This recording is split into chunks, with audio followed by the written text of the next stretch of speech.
Mr. Speaker, on May 1st, 2020, the federal government arbitrarily banned more than 1,500 types of firearms. After the amnesty expires on October 2023, law-abiding Albertans could face jail time under the Criminal Code for simply possessing property that they legally purchased.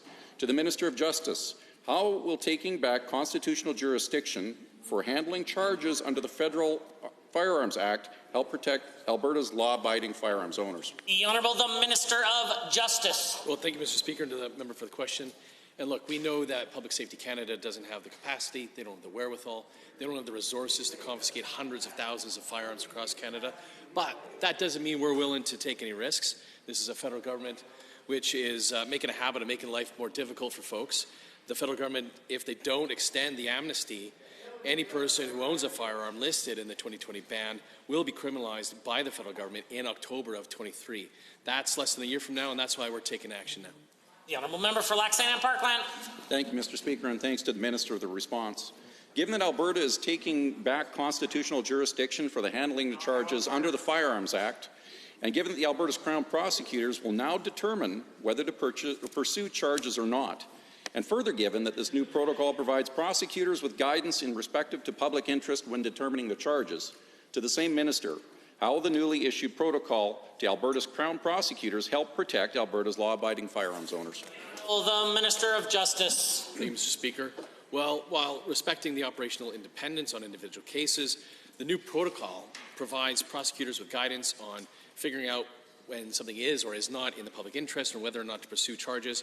The protocol states that it will not be in the public interest to proceed with a charge of possession of a banned firearm where the following factors exist.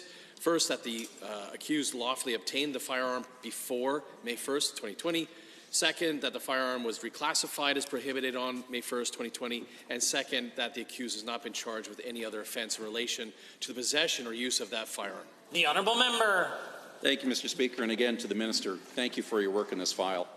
Given that the federal government handles cases involving the Federal Firearms Act, and given that the provinces have the constitutional authority to handle federal criminal law charges, including the charges related to the Federal Firearms Act, to the Minister of Justice, how will these steps you've taken today help protect Albertans who own firearms that could be banned under the proposed amendments in Bill C21? Minister of Justice. Thank you, Mr. Speaker, and to the member for the question. Over the past month or so, we've seen the federal government continue to push further than we could have ever imagined with the proposed amendments to Bill C21. These amendments arbitrarily ban hundreds of new models of legally owned shotguns and rifles. This is now legislation which is proposed to target hunters, farmers, sports shooters who collectively own hundreds of thousands of firearms that could soon be prohibited. And if these amendments are successful, C21 will be the most sweeping and arbitrary ban in Canadian history. The ban will not only be unenforceable, but will criminalize hundreds of thousands of Canadians. The Honourable Member for St. Albert.